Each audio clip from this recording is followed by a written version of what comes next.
Hi there everybody, this video is focusing mostly on the sound design within the movie The Sky's Forest. That truly was one of the biggest focal points for the post-production process. Now, if you don't know what that looks like, I'm going to show you right now.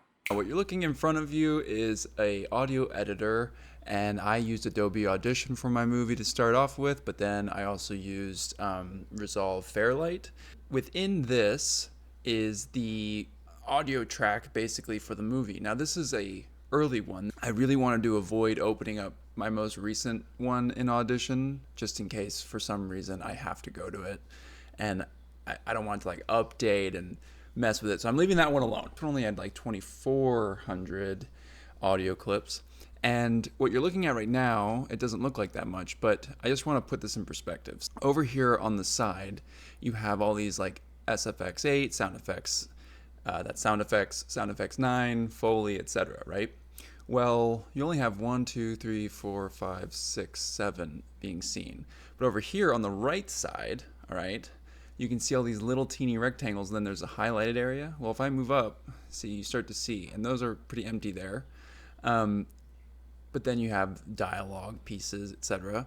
But then if you look up here, okay, that is what we're looking at. That is only, if you look, it's between minute 1 hour 31 and 1 hour 33:40. So 2 minutes worth in an hour and 35-minute long movie. As we open it up, you can start to see all these things come into view. And then they become so skinny because there's such little time in respect to the entire movie that it doesn't really matter, you know?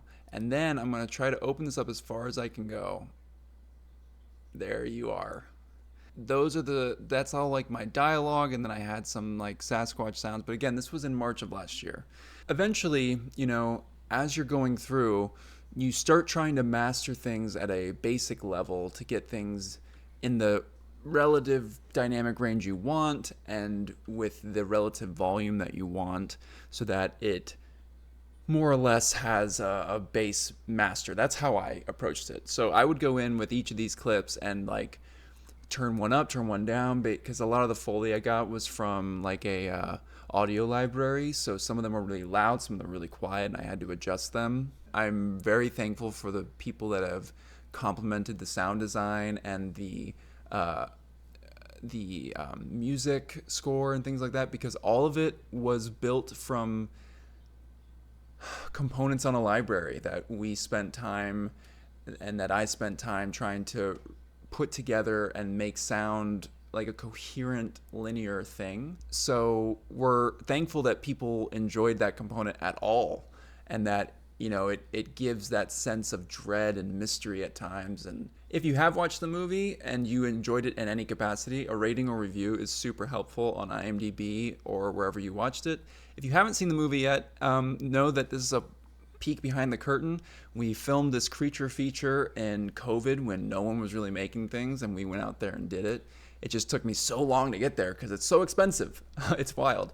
But know that your rentals will help a team of artists move forward, get seen, and also raise money to recover that budget and also move on with other projects where we can make it even better. And we've learned so much through this project. So thank you so much. Have a great day. Bye.